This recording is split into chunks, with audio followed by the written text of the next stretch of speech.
สุขภาพประจำปีช่วยให้รู้สัญญาณโรคที่สำคัญเจอโรคตั้งแต่แรกก็มีโอกาสรักษาหายไม่ลุกลาม ไม่ตรวจไม่เจอตรวจก่อนรู้เร็วรักษาได้สูงวัยใส่ใจสุขภาพจะได้อยู่กับคนที่เรารักไปนานๆรัฐบาลสั่งการทุกภาคส่วนเร่งซ่อมแซมอาคารบ้านเรือนประชาชนในพื้นที่ 7 จังหวัดที่ได้รับความเสียหายจากเหตุปะทะชายแดนไทยกัมพูชานางสาวสัสิการวัฒนจันทร์รองโฆษกประจำสำนักนายกรัฐมนตรีเปิดเผยว่ารัฐบาลสั่งการทุกภาคส่วนบูรณาการความร่วมมือเร่งช่วยเหลือประชาชนที่ได้รับผลกระทบจากเหตุปะทะบริเวณชายแดนไทยกัมพูชาพร้อมดำเนินการตรวจสอบและซ่อมแซมอาคารบ้านเรือนในพื้นที่ 7 จังหวัดที่ได้รับความเสียหายเพื่อให้ประชาชนกลับมาใช้ชีวิตได้อย่างปลอดภัยและมั่นคงทั้งนี้จากการสำรวจพบว่ามีบ้านเรือนที่ได้รับความเสียหายทั้งหมดจำนวน885หลังดำเนินการซ่อมแซมแล้วจำนวน701หลังคิดเป็นร้อยละ 79.21 แบ่งออกเป็นจังหวัดอุบลราชธานีจำนวน148หลังซ่อมแซมแล้วจำนวน144หลังจังหวัดศรีสะเกษจำนวน498หลังซ่อมแซมแล้วจำนวน360หลังจังหวัดสุรินทร์จำนวน224หลังซ่อมแซมแล้วจำนวน182หลังและจังหวัดบุรีรัมย์จำนวน15หลังซ่อมแซมแล้วจำนวน15หลังชวิสาประทุมมารายงานเกษตรจังหวัดแพร่แนะนำเกษตรกรตรวจสอบสิทธิและสถานะข้อมูลเกษตรกรเพื่อรับเงินชดเชยตามโครงการช่วยเหลือเกษตรกรผู้ปลูกข้าวนาปรังและข้าวนาปีนางสาวอัญชลีปัญญากวาวเกษตรจังหวัดแพร่กล่าวว่าตามที่คณะรัฐมนตรีมีมติเห็นชอบโครงการสนับสนุนเงินช่วยเหลือเกษตรกรผู้ปลูกข้าวนาปรังปี 2568 และโครงการสนับสนุนช่วยเหลือเกษตรกรผู้ปลูกข้าวนาปีและส่งเสริมการเพาะปลูกให้เหมาะกับศักยภาพพื้นที่ปีการผลิต 2568/2569โดยเกษตรกรจะได้รับเงินช่วยเหลือไร่ละ 1,000 บาทครัวเรือนละไม่เกิน 10 ไร่หรือครัวเรือนละไม่เกิน 10,000 บาทเพื่อบรรเทาความเดือดร้อนและส่งเสริมให้เกษตรกรมีรายได้เพียงพอต่อการดำรงชีพลดค่าใช้จ่ายในการเพาะปลูกข้าวรวมถึงสนับสนุนให้เกษตรกรมีแรงจูงใจในการพัฒนาประสิทธิภาพและคุณภาพของการผลิตข้าวซึ่งธนาคารเพื่อการเกษตรและสหกรณ์การเกษตรหรือธกส.จะโอนเงินช่วยเหลือเข้าบัญชีเงินฝากของเกษตรกรที่ได้รับสิทธิ์ดังนั้นขอแนะนำให้เกษตรกรที่ได้ดำเนินการขึ้นทะเบียนเกษตรกรและปรับปรุงทะเบียนเกษตรกรภายหลังการเพาะปลูกแล้วตรวจสอบสิทธิและสถานะการส่งข้อมูลให้กับธกส.ด้วยตนเองผ่านทางทะเบียนเกษตรกรออนไลน์หรือแอปพลิเคชัน Farmbook โดยคลิกเมนูติดตามสิทธิ์แล้วเลือกโครงการที่ต้องการตรวจสอบข้อมูลทางนี้เกษตรกรจะได้รับเงินช่วยเหลือโดยไม่มีค่าใช้จ่ายใดๆทั้งสิ้นหากมีผู้แอบอ้างหรือเรียกรับผลประโยชน์ขอให้แจ้งเจ้าหน้าที่สำนักงานเกษตรอำเภอทันทีและหลีกเลี่ยงการให้ข้อมูลส่วนตัวกับบุคคลภายนอกที่ไม่เกี่ยวข้องธนชัยสุวรรณากาศสวทแพร่รายงานจังหวัดกาญจนบุรีเปิดเทศกาลเที่ยวเมืองการอาหารอร่อยที่เขื่อนศรีนครินทร์อำเภอศรีสวัสดิ์กระตุ้นเศรษฐกิจและการท่องเที่ยวที่สันเขื่อนศรีนครินทร์อำเภอศรีสวัสดิ์จังหวัดกาญจนบุรีนายสิทธิวีวรรณพฤกษ์รองผู้ว่าราชการจังหวัดกาญจนบุรีเปิดเผยว่าจังหวัดกาญจนบุรีจัดงานเทศกาลเที่ยวเมืองการอาหารอร่อยภายใต้โครงการส่งเสริมการทำการตลาดด้านการท่องเที่ยวงานจัดขึ้นระหว่างวันที่ 5-7 กันยายนนี้มีกิจกรรมหลากหลายอาทิการจำหน่ายสินค้าและผลิตภัณฑ์ท้องถิ่นการสาธิตการทำอาหารรสเด็ดเมืองการการแสดงศิลปะวัฒนธรรมพื้นบ้านและการแสดงดนตรีจากเยาวชนและศิลปินชื่อดังโดยมีเป้าหมายเพื่อประชาสัมพันธ์แหล่งท่องเที่ยวสร้างรายได้แก่ชุมชนและกระตุ้นเศรษฐกิจจังหวัดกาญจนบุรีให้เติบโตอย่างยั่งยืนจึงขอเชิญชวนทุกท่านร่วมลิ้มลองอาหารเลิศรสในงานเทศกาลเที่ยวเมืองการอาหารอร่อยณสันเขื่อนศรีนครินทร์อำเภอศรีสวัสดิ์จังหวัดกาญจนบุรี 5-7 กันยายน 2568 นี้ในเวลา 12 นาฬิกาถึง 22 นาฬิกาที่ราธิผมริสวทกาญจนบุรีรายงานจบข่าวพิญญรุ่งสมัยอ่านรับฟังข่าวครั้งต่อไปเวลา 12 นาฬิกาติดตามข่าวที่นำเสนอไปแล้วได้ที่ www.thainews.prd.go.th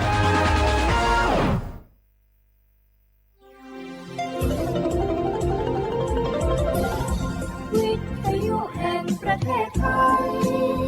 ให้ความรู้คู่ความสุข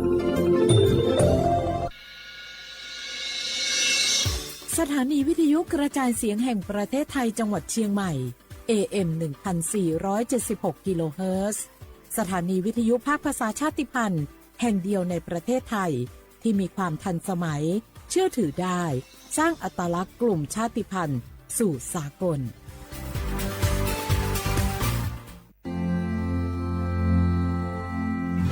รากฐานสังคมไทยตั้งแต่อดีตจนถึงปัจจุบันเคารพเทิดทูนสถาบันพระมหากษัตริย์เป็นศูนย์รวมจิตใจที่เหนียวแน่นของคนไทยในเวลาที่เกิดวิกฤตทางการเมืองพระบารมีของพระเจ้าอยู่หัวก็ทำให้เกิดความสงบและช่วงที่เกิดวิกฤตเศรษฐกิจปรัชญาเศรษฐกิจพอเพียงของพระเจ้าอยู่หัวรัชกาลที่ 9พระราชทานให้กับคนไทยก็ทำให้ผู้ที่น้อมนำมาปฏิบัติมีภูมิคุ้มกันและไม่เกิดความเสียหาย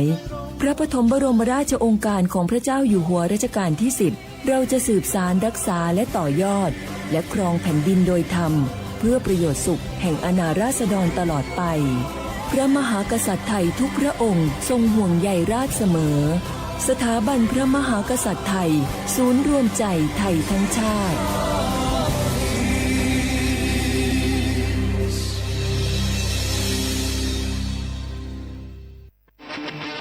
ในยุคที่เทคโนโลยีก้าวกระโดดโจรออนไลน์ก็ก้าวตามมาติด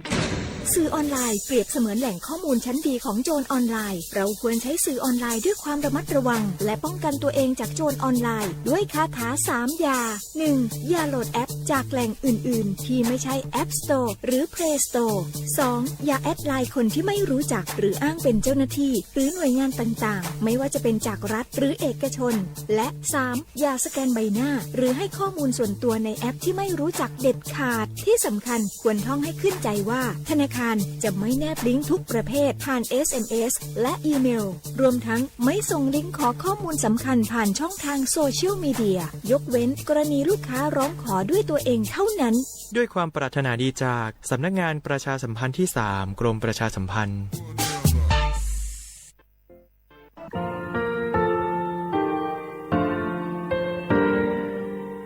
งาคือมีติปิเพกาบิชแลงาคือติกาติชื่อแลติเลเพกาวิมาเฮยาค่างาคือชอยาออโตโคโลกาติเชวิออโคคาติพาคาชูโยอาชูโยวิโยกาคาเดติเลอติเกกาพุติลาวิทาปาโตงาคือชอยาอาสติกาวิโยงาคือออโตโคโลออโคคากาติเชวิเวอีเวมาโกติยาเลเลทอกาอายีเวคาชเวเพวิโยอลักวงงาคืออตุคอลูอคือคากาติยายามาเตียลาบิลโกงาคือชอยาทอกาอาสติมากาวิคาชูงาคือมีติปิเพกาวิเจเลงาคือติมูติฉติเพเลอติกาลิลีอาชุโยเวอวูปรุตาเวกันติภาคาเสติเกคาเดกากาติเชวิทัปาตองาคือมีติปิฉกิเพลากาวิโยเชเลงาคือเทโจโมคุคางาคือมียาถาตอกคอปิลาตาเวปุระเวติจุเสนีเสหปามัชหปานิหิงาติจออกขอบทามัววิทยาลัยวิชาการศึกษาประสานมิตรโกเวออคโลจากเกรทาไทโจมอคุโฮกางาคือมียาถาปิยาลาตาเวตอกคอติพายโย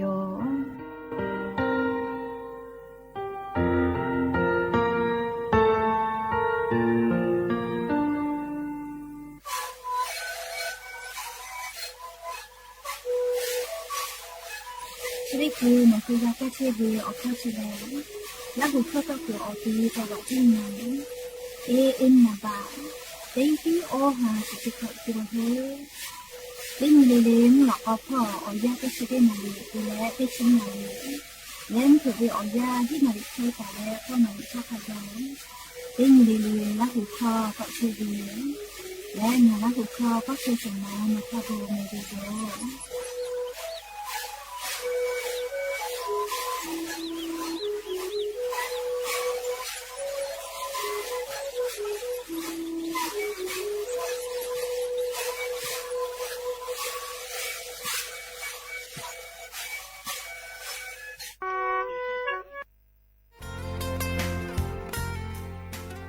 บาททองเศษฉบะเตแขกอยุตะลาและบราประชาชนเตกัวโคโลเจติอานาติกาเลเลหัสากาวิโยงาคือ10 บาททองเศษฉบะเยเชวิชอติพาชป้านาสิแมออลโก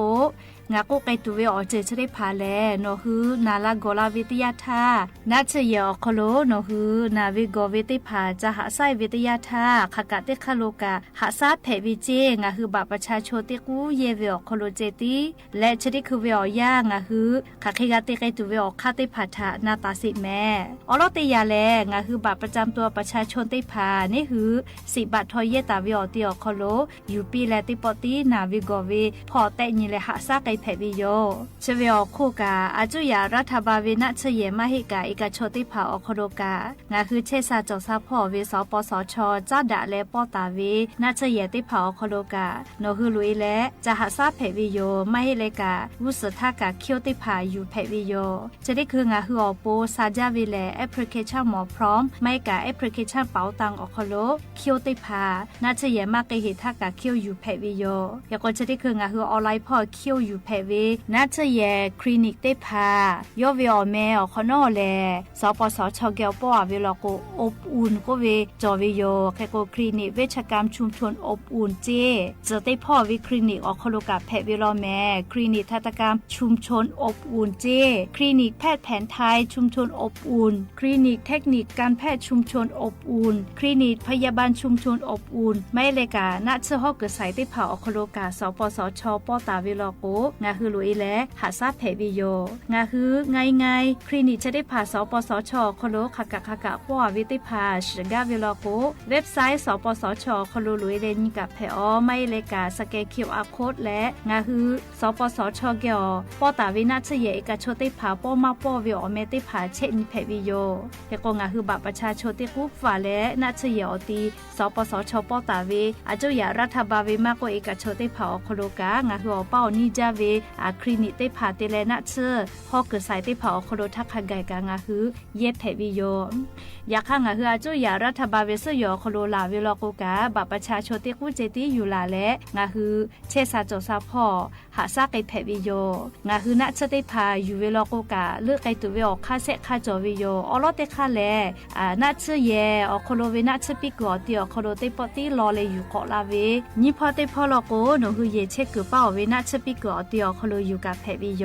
แล้วเลมือเตคาลโกเซคาเตคาแลไปสนิพอฟืลาจวิโยและต่อปะฮะเตเลงาคือนาจาวิโอเจติพากับผู้เวลโกนะเชเยหะมาเกโกเซโลโลเวโอเคติพากับผู้วิทยาธานะคือสิทธิ์ยูเซฟก็เวชติพาเยเพวิโยเชเวแลเจ็บป่วยฉุกเฉินวิกฤตก็เวเชเวอคโลแลงาคืออเป้านิจาเวนะเชเยอาจุยะเวมาโกเอกโชวิติกาเลเลกาอคโลโนคือลุเอและเยเพวิโยอลโกอานาเชติพาเลนะเชเยหะมาเกโกเซลาวิทาปะโตงาคือ10 บาททอเซฉบะอคโลติปอติเยเพวิเจฟูมาปุวิโยไม่เลกานาและนะเชเยหะกาเกโจวิทยาธาเจ็บป่วยฉุกเฉินก็เวนาบะแม่เต้ขอก็เชเวทากันชอนาริคาทากับโทรศัพท์ติปีเพวิโยและโนคืออลอเชติพามานาเจและคาเดกอนันดากาวิโลโกสปสชพ่อเวโทรศัพท์นาบะแม่เต้แซะ0เต้แซะ0ไม่กาไลสปสชไม่กา Facebook สำนักงานหลักประกันสุขภาพแห่งชาติเชเวอคโลโนคือนันเพวิโยยันตาเลกุสพ่อโลโกงาคือวิ10 บาททอขกะเตคาโลเชตากุทอกางาคือติปอติ10 บาททอบัตรประชาชนติกุอคโลเจติเยเพวิโยผู้เปิดตูมาโลอเจชได้พาแลงาคือมียาอาสาติกอคโลซาลาวิโยแม่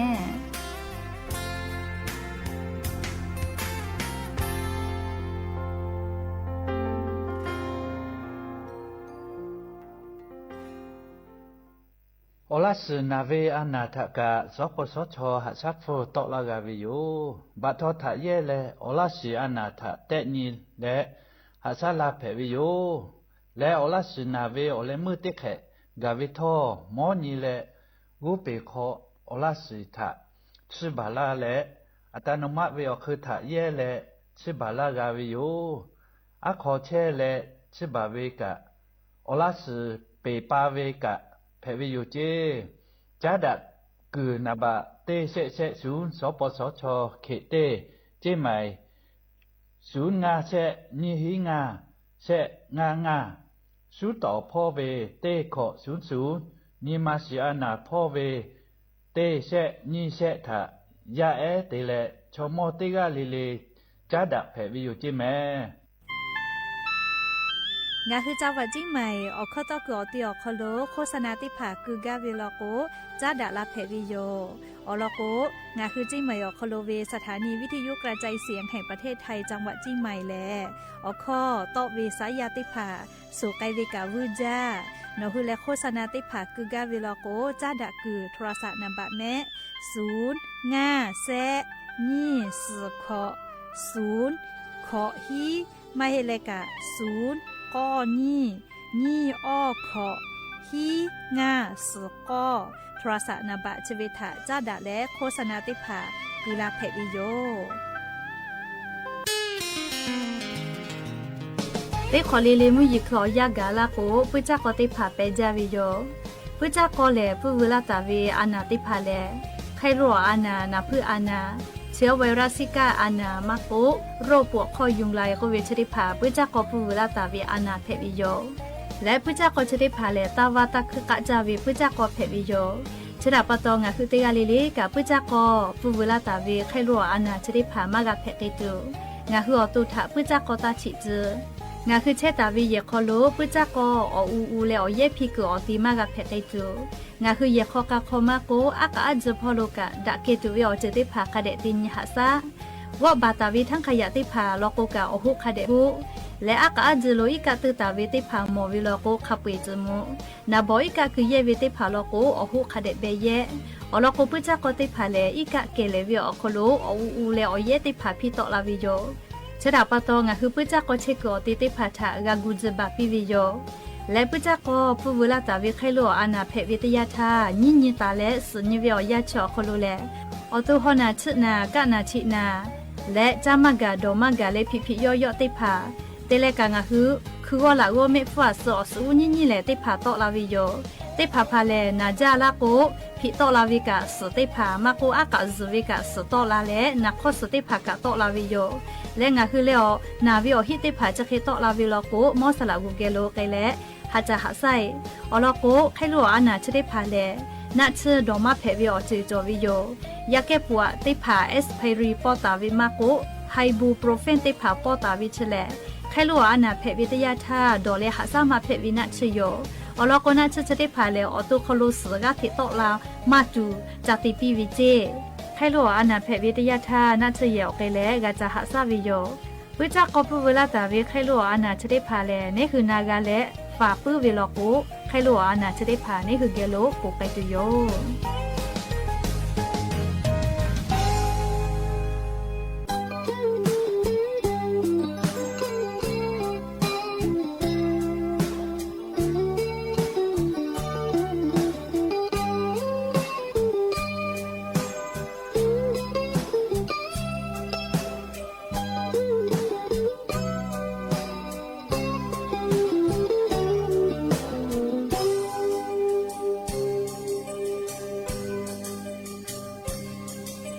จะเทชาพามามองเชิดให้ปีงาเตเชกู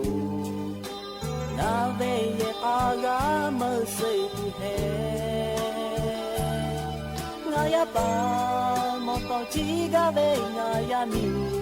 ชิจับฟูกาเวงาเมทาวใต้เจเจกาเจหากเทกาเทเปียวเมจิตโปเลงาไอชางาเวเยอาชูโลชูลาตูชูคาชูตังกาโลเปเลชูเคเลโอชาลากาตูมิจูโลตากาเตโยอาโลปุโต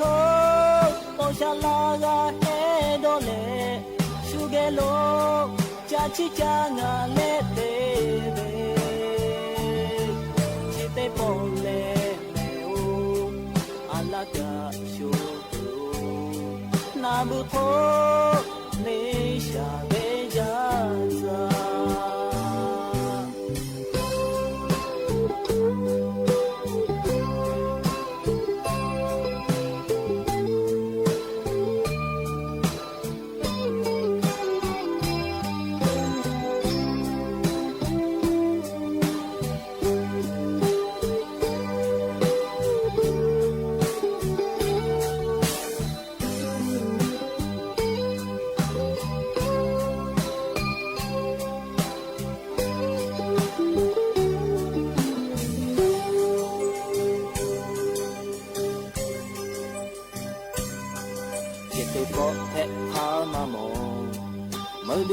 ဟာတော်ပဲခေတီမီမော်ရဲ့ကြေးကြတော်မဲအိုငါရပါမော်တော်ကြီးကပဲငါရမီရှိချဖို့ကပဲဆိုမှခေဟာပွေမဲအာယိုအာလိုပို့ထိုးပေါ်ရှာလာကဟဲတော့လေ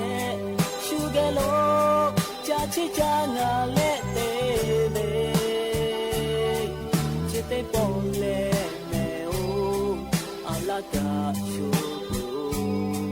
နာဘဖို့နေရှာရဲကြသာအာလိုပို့ထိုးပေါ်ရှာလာကဟဲတော့လေရှုကလေး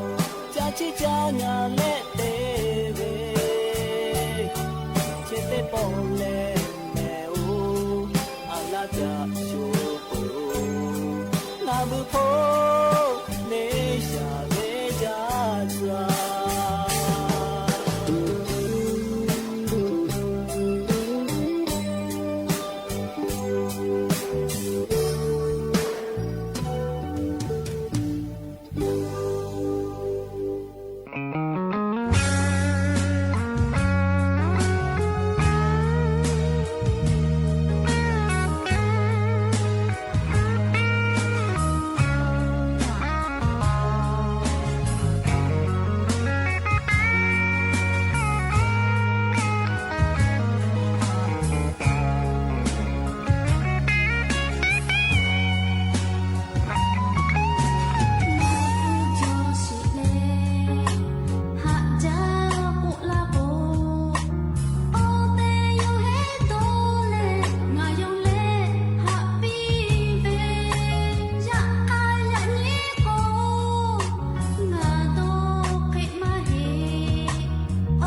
อบูดาจาวิโยยะนีมลอกอติปอทอกาดัจจาวิโอยยะชอคลงะคือติปอกอกะมีลาเลอชุป้าอุปลุเชตาวิงะคืออวิโอนีราหุยะติพาติแก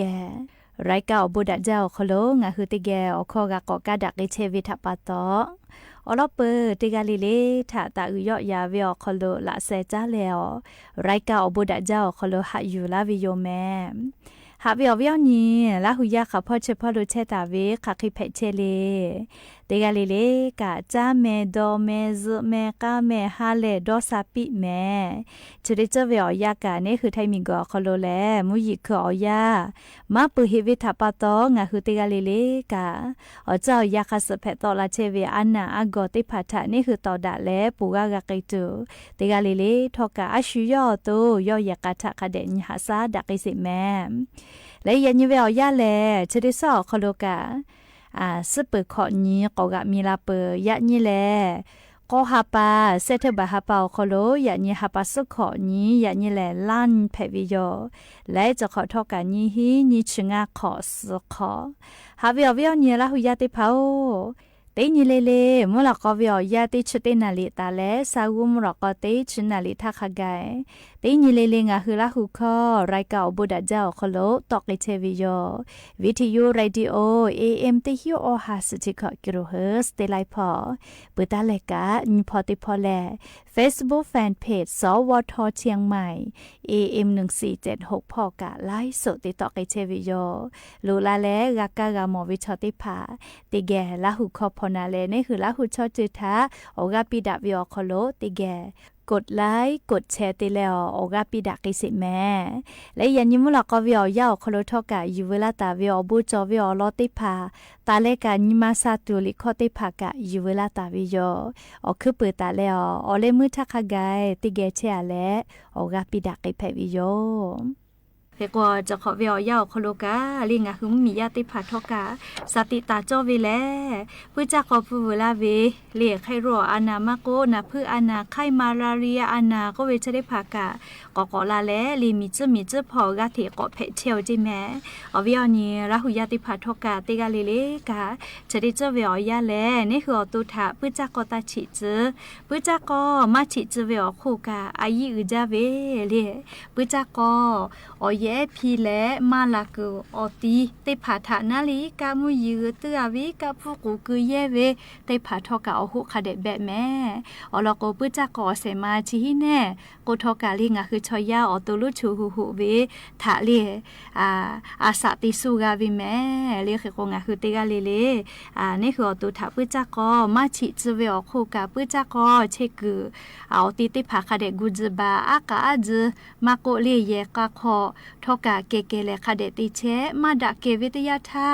วือมาโกเมจาลาอิจุกุตอมาติภากะนี่คืออย่าขอเชลาลาวิแมและลิวือมาโกอิจุกุตอมาชะได้ภากะอตอมาจอเวตุนุตุสะเพวิแมเรียกกงะคือเตกาลิลิกะอย่ากะขอกะคาเดกุเชแมแต่ก็แลสติปิดาวิยมแล้วงะคือไทมิงกอคโลกาเชซาจอซาพอกวลาวิทยาธาจะได้คือเลงะคือไทมีอคโลแมมียาติภาบาวะอานาเพตาเวเลนีลาฮิเซกะขิจอลอเจโกมาอสจักคโลอชอตะวิอานาเพเวเคเตเลเลอาลักคิติลากาเลย่อตุย่อเลบาวะอานา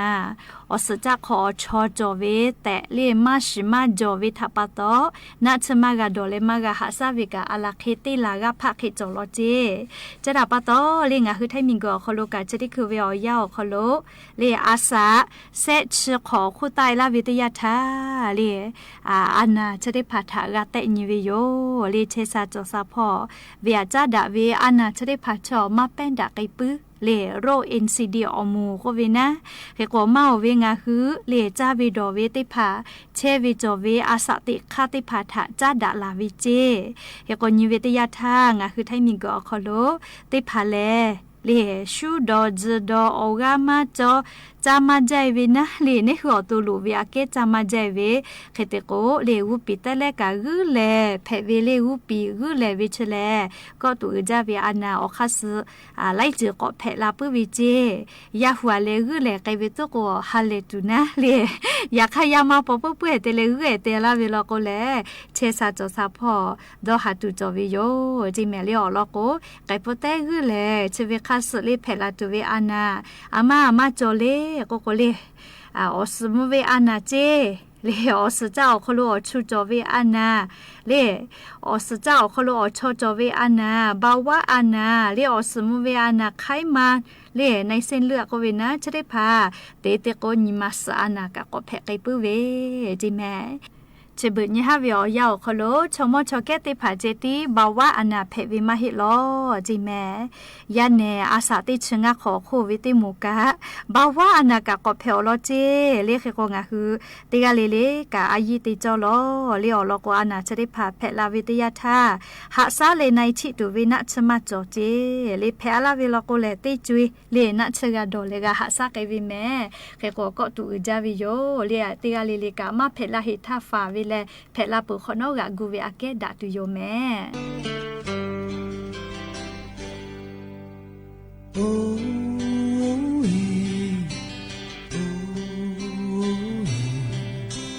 โมคุมิคุคาติจิตินิเปเวเตยะนิมาอาจาเปกุฟกุออติจามามอโอ้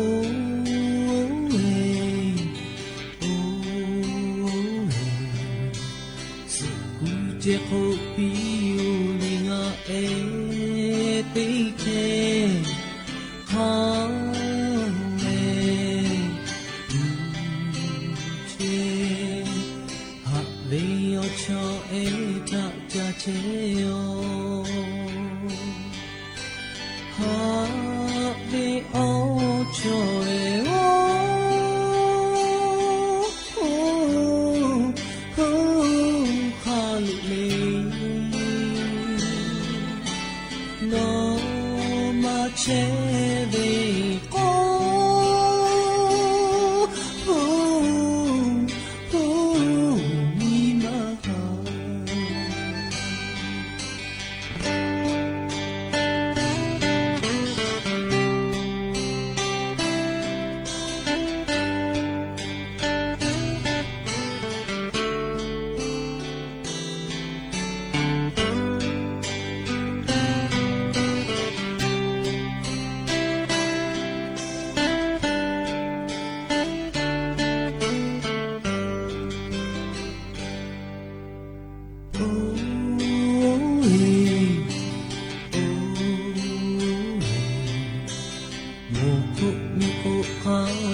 เชเวโก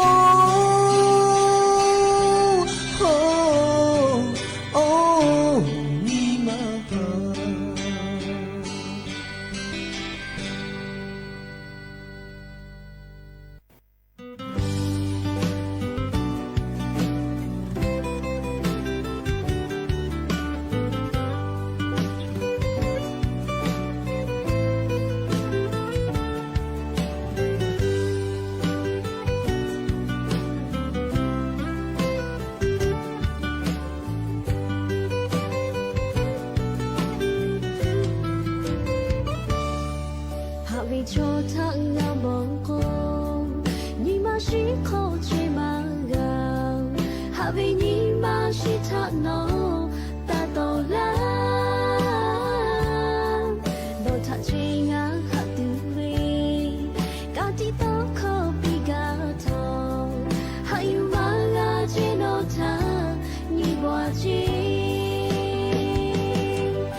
เ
ดาเวนอเชมาทักมาโมจอนอเวเมฟูทักมาโมจอนอยลาเวคอนาชาจามูฮอขอเจโนทาหากขอยหาดาเวชีงานิคามาสุตาวเนโนเวเมฟูทักบุนุกาโนทักโมดาตุดีดาเมจัตโลโมดาเมจัตโลดีดาอุทอุทอโคเลโอเชมามากุดาโลเมจาลิจิโยอโคโคนาชาจาโอเชมางาเอเคเพโอโลยามีฮามาเฮโลเมโชมาโลโลยาโตจางาโพโปเอโย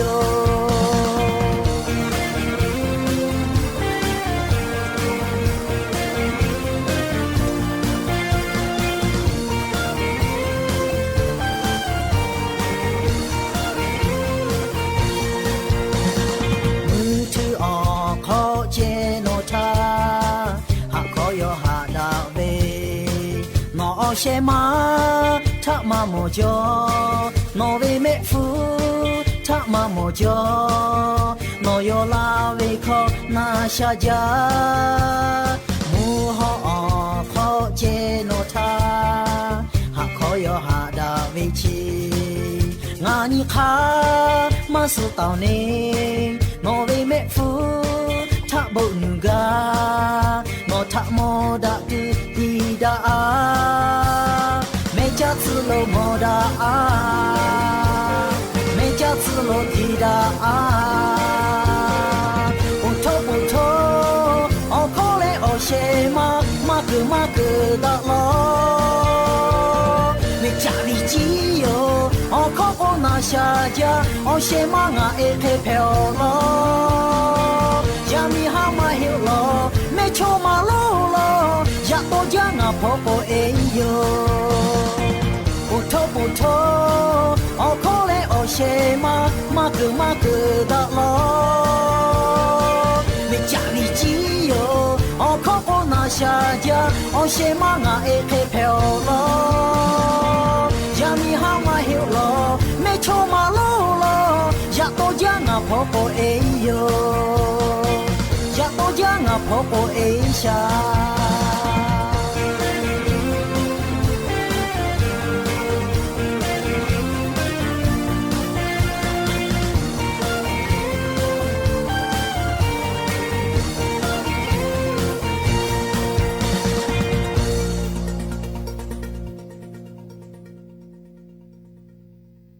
ยามีฮามาฮิโลจิเมลีติดาเลโกโมดาวิชอลีไงยาเกกะโกโมวิโลจิเมลีเมจัตคเวอวิปัสสระเรนโบกาตาวิริคติปุกะกานากิเปและชุดนี้คืองาคือกอจ้าแลชุดนี้เจเวออยาแลนี่คือไทยมีเกออคโลกามุยิคือออยามาปุเสวิโยและมุยิคือออยาแลมุยิลาโกนอนแน่เมอูเตภากาเปวิโยเตเลลิเชซาจอซาพ่อกาติเชเวมอสระอูเตภาทอกางาคือมียาถาสติปิลาวิโยเตจามือจาเชวิชอติภาลอกุกาลิชดิเจแลตีมีคอตีมีหมูเฮมูเวลอกุกาเมอูคอกานะคือจอเวลอกุกาคุญุบออีกาเกมากาเวจะแกคุญุบอติภากาเดเจจิแมอลอกัวชดิคือเวอยาแลจิคอกาลิอานาอปมาติภาเชื้อแบคทีเรียติภาจอเวลอจีและลิชดิคือจิทาลิเมอูทานี่คือว่าละว่าควาเลกานะคือเวลอกุกานี่คือคอตาวิชได้ผาลีผูและเบเวเจเวชะเคไกลาวิโยเจและลีจีออกคลูเจ้าตาเวเชื้อแบคทีเรียชนิดยาทอกาโรคไข้ดินโควิดแมโรคไข้ดินชะทอกาลีนาเวทยาทาลีนี่คือออโตฮอนาเชนาเจเวชะเคไกวิโยเจเคเตและเตผาพาลอโกเลียอชพูออกคลูอานาอปุมาเชื้อไวรัสชนิดผ่าแป้หลุยเวลาโกอชพุกาผูนาไกลาวิโยเจแมเคโกลิงาคือมาดะเกวีอีกะเมอุติผาทากานะเกวเวลาโกกาโก กอลากาเวตยาทาลีดักเกตุเวอเจติผาอีกาคาเดให้บาเลคาเดเชบาอลอโกลีจีออคโรกาชบึญฮาเวออยาแลงาคือชอยากะนะชสาเคมิติผาเยมาจามุยลาโกแลลีกะติกะเปติกาลูเวลาเลมีซาออคโลเนวิโยเลเคโกอปุมากาไลเจเลยาเชื้อแบคทีเรียติผากะจีออคโลจอวิโยแมจราปาตอลีอวิโอเนราหุยาติกาลิลีกาติจามุจาเชวิชอติผาเลเมหุคอกานะคือจอวิโลกุกาคุณอยู่บอติผาคาเดเจแม่และลีอาชวยทาลอโกนี่คือเขาโคลอคุพอลอโกแลจิเลวิโยลีฮอเมจาเมลีจิชกางากะย้ายทาลอโกกาเลจอคาคิเตดูเลเวเลโกโกลีจิเลตุวิชอลีมีกูขอดัวเลลีจูมีกูขอเวจิดัวเวอยู่เวลาเลลีกูคือขัวหัวเลวิโยลีอามิซาฮอเวทัปตอลีจิกะฮอเมจาลีจิเลวิเลอุทาลอโกอุทาติจือเวียเลลิงะฮือติจามือจาเวียอคโดกานาชสาเคมีชอเคตตอมาเยมาเลอุทาลอโกนาชสาเคมีกะจะจะชมาโมจอเลยาคาชบึญฮาเวียเลคาติชติกานาชสาเคมีติผาเยมาจาวิทัปตอจิชติผากาลีและวิลโกเลคาเดกาดอนิวิโยลีนัชสาเคมีกาเวจิทาจอยวิลโกนี่คือเลวิลโกกานี่คืออตุกาอานาติผากาเวลาเกวิโยแม่ชดาปตองาคืออาสติข้ากาปีเป้าวิทัปตอนาลิงาคือติกาลิลิกาอาชุยทาวิอยาเคลิติโกติมาเพอเฮลีและลิชเบวิจิอคโลกาลีอานาก็จอวิจิเลโรคไข้ดินโควิจิเลฮอนาชนาเวลีคือเซลาเซจาเบวิลโกกากาติเบเลมาไนปื้อวิจเคเพเวนาลีเตโกลิจเยนาวิคลิกาที่จวิจิเลอชพุติภากานาเกลาเวจิแมจเวกาลีจีอคโลจอตาเวอานาอปุมาติยาเชื้อแบคทีเรียเพวิโยจิเมเลียอานาชเวทาไทคอลอกวโรคไข้ดินแต่ปุวิโยจิเมเลียชกายูเวลาและอวิอเนียราหุยาติพัทธสติปิลาวิโยHãy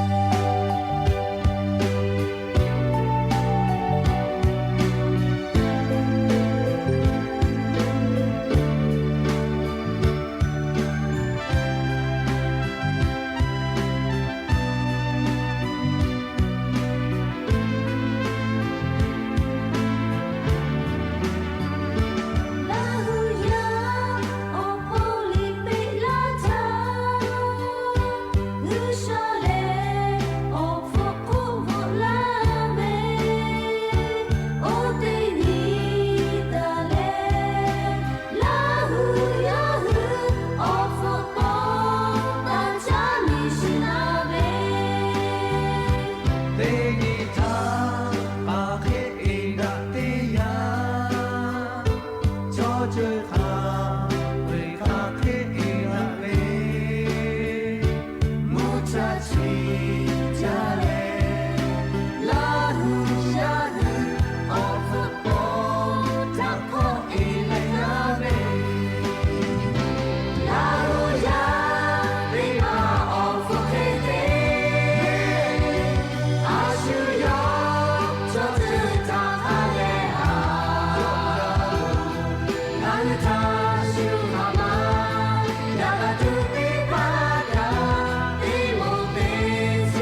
และยันยิมหลอกก็ติพอชิลักกะลาถือเวออลอติพาเลจะใครไม่จะได้โยแม่กากาพอนาเลอโอกาปิลาเทเวเตกาลิลิทอกาจาเมดอเมซเมกาเมเลอยันยิงะคือเตกาลิลิเวอโปดะเวอญอฮะเพปีอบูจาแม่ได้ติโกเบฮารุติมสุตาตาอีกาฮารุติสุตาตาเอเดตาตาตาตามุเตกาขอปุเตมานิตาโตโนโกมาเดเพเลโตเอมาฮิอาเพเลดิเดมาฮิอากาลาเปมุดาอุยาลาติยาโกริตาเนโตเวลาเลกาเดติคาสุคาเอสุคาคาเลโตลาดิโยกาเดเอติมุคานุปาวิกานิมุคาโบเวบามาเนกายาคาเอเดเอมาบุเนฮาทาอิกาเนเวมาสุนิยาทาเอเดกายติมุลาดิเอบามาเนตะลาตะกามาเอเดโยรานิเรกามาเอเดโยรานิตะเลอรุลาพะโมสุราโจเด